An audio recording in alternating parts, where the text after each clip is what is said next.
What I meant. There we go. I hit start. Oh. So one thing I told myself I would not forget. When I'm done and I hit stop, it's just done.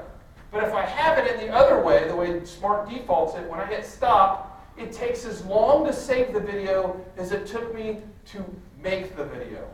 It takes forever to convert it from this, which is what it's really recording it in, to that. So just change it to that and you'll be extremely happy that you did.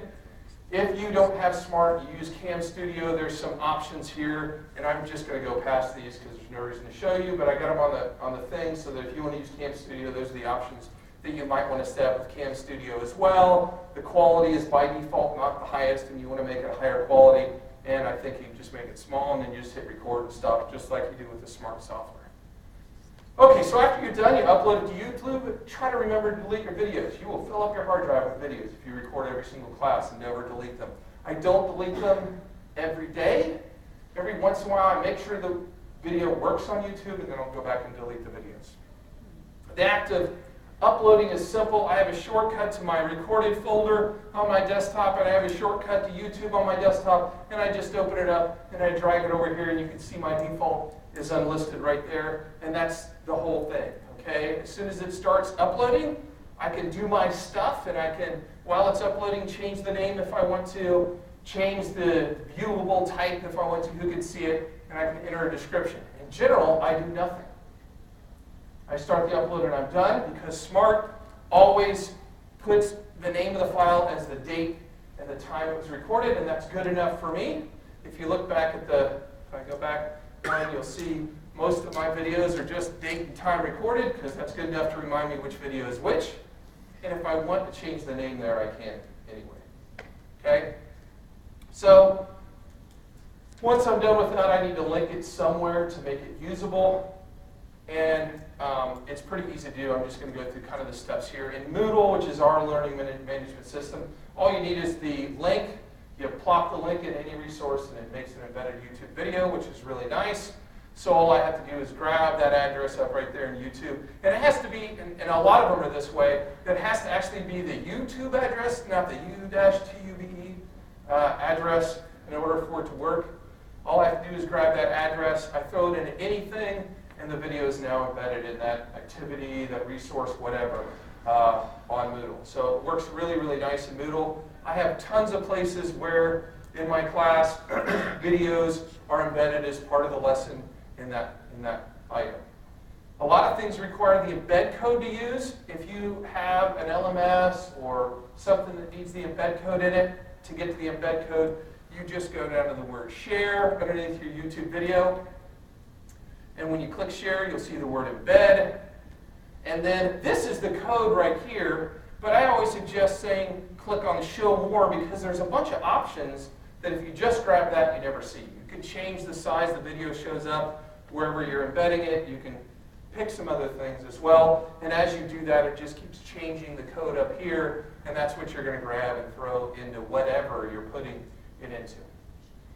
So I highly suggest putting them in your class calendar. That's easy. Makes it so parents and students can see them anytime they want to. Whether it's an LMS or a Google Calendar, it works just fine embedded in a Google Calendar. So if you're a Google person, you can make a Google Calendar just of your algebra class, share that link out to your algebra class, and put the videos in there, and they get to them anytime they want to. You can do it in any kind of blended lesson, whether you're going to do flipped classes, whether you do blended classroom activities, any kind of intervention assignment, any kind of sub-day activities. When I'm gone, all I do is say, hey, the kids will have to go to my middle class. Up at the top, it'll say sub-day. They click on it, and they're going to see the class from last year, because the whole point of doing it now is I don't have to go and record the class again. My next door neighbor, actually 2 doors down, really good biology teacher, he does a lot of, if he's going to be gone, he'll stay an hour or 2 hours after school and record his class that he's going to do that day. If he had recorded every class last year, he would not have to do that. And so it saves you time in the long run. Review assignments, obviously for kids, and I already mentioned E-Day lessons. What a great way to do E-Day lessons that are relevant without just going and grabbing some video and say, watch this just because it kind of hits a number somewhere. My classes, how am I doing on time? I'm doing okay. My classes I believe very strongly that your grade should not have to do with whether you do my material on Tuesday. I want to know that you do it during the semester or during the quarter. So every single one of my sections has one of these blending assignment intervention activities. If you want to retake a test in my class, by the way, these are not assigned. Normally these are, in this case, this one in this block is optional.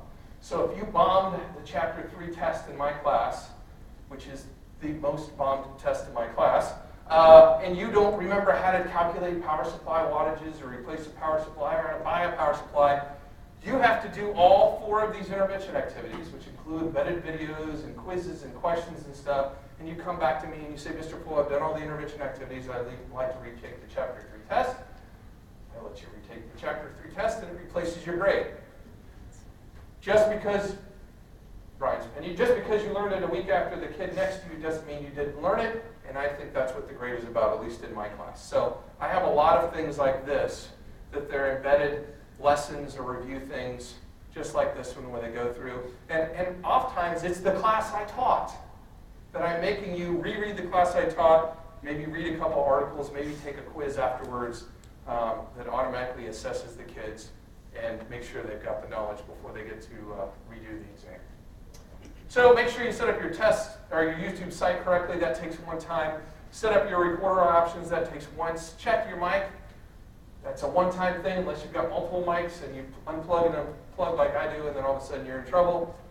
Get used to recording every class. If you came into my classroom, there's a sign over here that says "Start Recording, Dummy," which I forgot to do. And there's a sign over here that says, "Did you tell Mr. Poole to start recording?"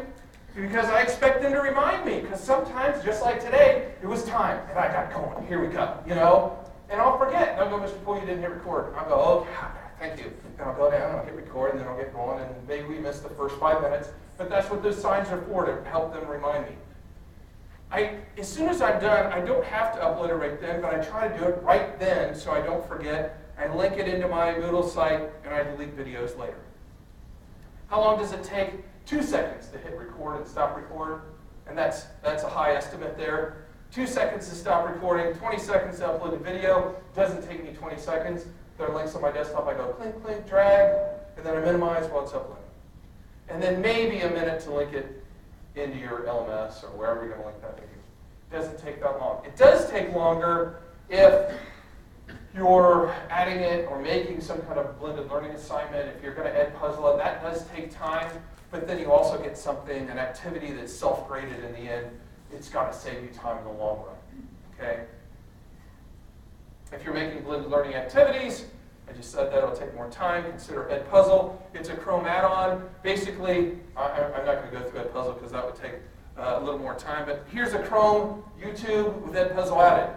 If I want to Edpuzzle it, I click Edit with Edpuzzle. It opens up Edpuzzle. Edpuzzle allows me to cut video, so I can take a 50-minute class I taught, and when I Edpuzzle it, I just want to use this 5 minutes right there. That's the part that I want them to recheck. I don't have to show the whole video. It also, by the way, allows you to have a way to take somebody else's video.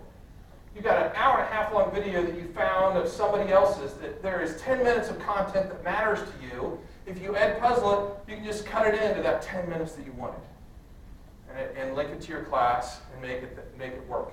So I can cut it in. I can add audio overlay anywhere in here and talk over the YouTube video if I want to.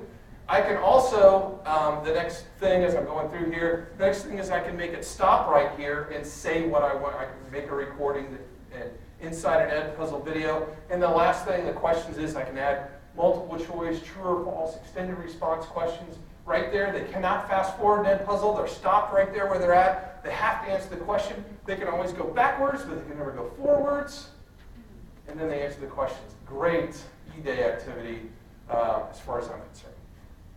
When they're done, for instance, on this one, my students watch this one. They're going to watch this video, and they're going to get stopped 4 times along the way to check whether they're actually watching it. The problem with not having any questions, your student could hit play and go out to lunch and then come back and say, "I'm done," right? And that's not what I want. I want to make sure they watched it, so I put some questions in there. It links like this if you embed an Edpuzzle. So when they come in my class, because we're a Google district, all they do is click log in with Google. It takes them right into the class. It automatically logs their names and stuff. They don't have to set up an account or anything in Edpuzzle because we're Google. So they'll see the video, they'll do that, and what I see on my screen is their names and their grade.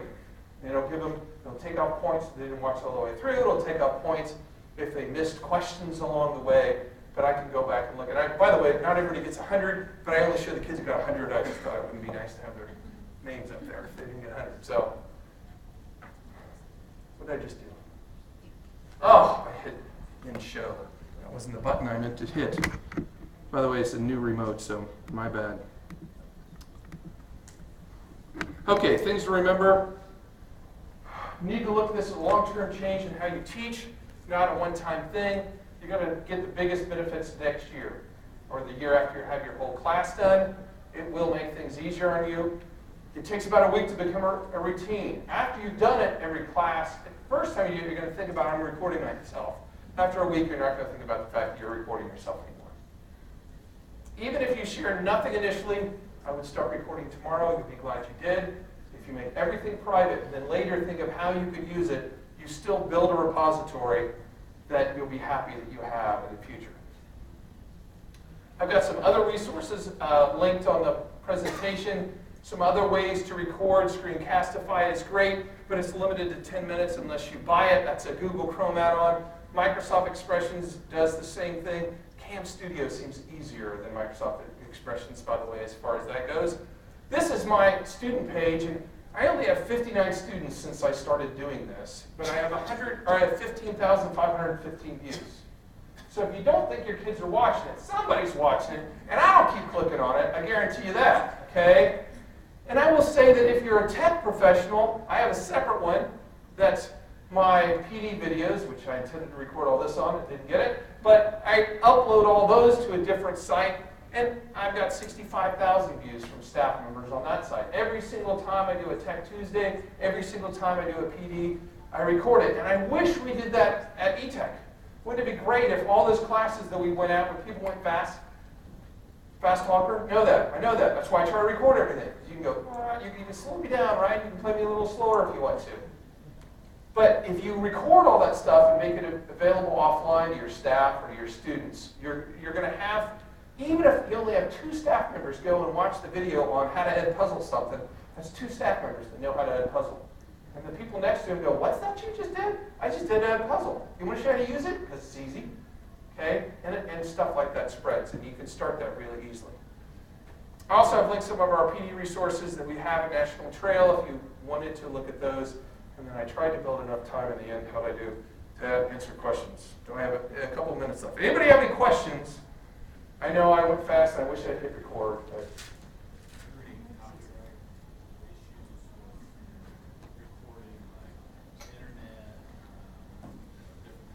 Okay, the question is, are there any copyright issues that have been an issue? Yes, kind of, sort of, okay? So we had the science teacher that's two rooms down from me, got on the Google naughty list, had to go through Google retraining to get his 15 minutes opened up again. Because on his smartboard lesson that he was recording, he had a short video clip of Despicable Me, I think is what it was. And Google doesn't know what it sees, but YouTube doesn't know what it sees, it knows what it hears. So the biggest copyright thing you'll run into with YouTube is that if you play an audio track that somebody else owns, it will flag you, and then all of a sudden he got on the naughty list, he had to do some retraining, he had to wait 6 months before he had his unlimited back again, I think it was, or something like that. So there is an issue with that. Now, I'm sharing this as an educational thing. I'm doing it for education. Yeah, did we go around that whole thing? Yeah, kind of, sort of. I think that what he had is actually completely legal. Okay? He didn't have it on public. He had it unlisted, and it was for educational use only. If there had been a lawsuit, I think we would have won that. But Google does see when you upload, or YouTube, Google does see when you upload audio tracks from some copyrighted thing. It knows that. Anybody else got any questions? I haven't fiddled with Edpuzzle, but do you have any of those kind of issues where you compile, where you go get video content from? I have never had a problem with that. And I guess if you've got an open source on YouTube for public viewing, I I don't know how anybody could say that I can't use their thing that they have as public view. Honestly, because I think that's part of the YouTube agreement, that if you've got it there, you can use it. So I haven't had that either. Use like a title screen to kind of start a lesson, like to say this. My personal lessons, I always have a notebook up usually that says objective is today. But I frequently don't have that on the videos because I frequently get going because I'm energetic and I get going and then somebody goes, you didn't start recording, and I'm already past that slide. So if you looked at all my videos, probably 10% of them would have that. On my PD videos, I oftentimes do the same thing, have a slide up, and I need to put on my slide, don't forget to record, so that I do that. Yeah. Like Microsoft Word. Yeah, I'll just use PowerPoint or Word or whatever and have it up on the screen before I start the class. But I should put on there to remember to start recording so I don't forget.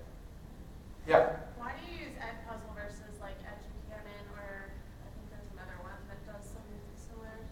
I learned about Edpuzzle actually last year, I think at this conference, and was like, wow, it's awesome, it's really easy, it integrates perfectly with Google, and I'm sure there's other ways to do the same thing. I'm sure that Edpuzzle is just really, really easy. It allows me to track all my students. We use it also for our SIPA requirements for safety training, so the kids have to watch a safety video and answer some safety questions, and now I have a log that all my kids have gone through SIPA training.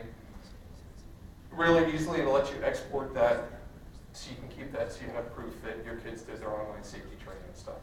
So, and it seems appropriate to do online safety training online. So. Any solutions for recording from multiple devices, like Chromebook sitting here, laptop sitting here, iPad sitting here? I use all three of them instructionally. At the same time, that would be hard. Now, I will tell you that we have that kind of solved in elementary school, and I wish I had thought of this before, but we have a piece of software that runs on all of our PCs that allows every teacher to cast his iPad to the PC. So if a teacher's started recording here, and that's how I do my iPad screen capture videos anyways, I'll start here, then boom, then my iPad's on the screen, whatever I do on my iPad is showing up there. So I'm basically sending everything to the PC and it's recording whatever's on the screen. Something like Reflector or something like that. I haven't, the name of I can't even remember, it was not expensive to buy. I think it was like $10 a teacher PC, no cost on the iPad side, because you just use the iPad, whatever it is that you send it to. Yeah, AirPlay, there we go. All you do is click AirPlay and then it shows the PC and you say yes and then boom, it's over there. I can't remember what the name. If you email me, I will look and I will email it back to you. I bought it last year when we started the iPad initiative. Anybody else? Brian, how good an evangelist have you been? Not good. That's, yeah. Not good. I mean, I do every single class. Jonathan Bryant, 2 doors down, does many classes. Not every class. I will say nobody does every class besides me.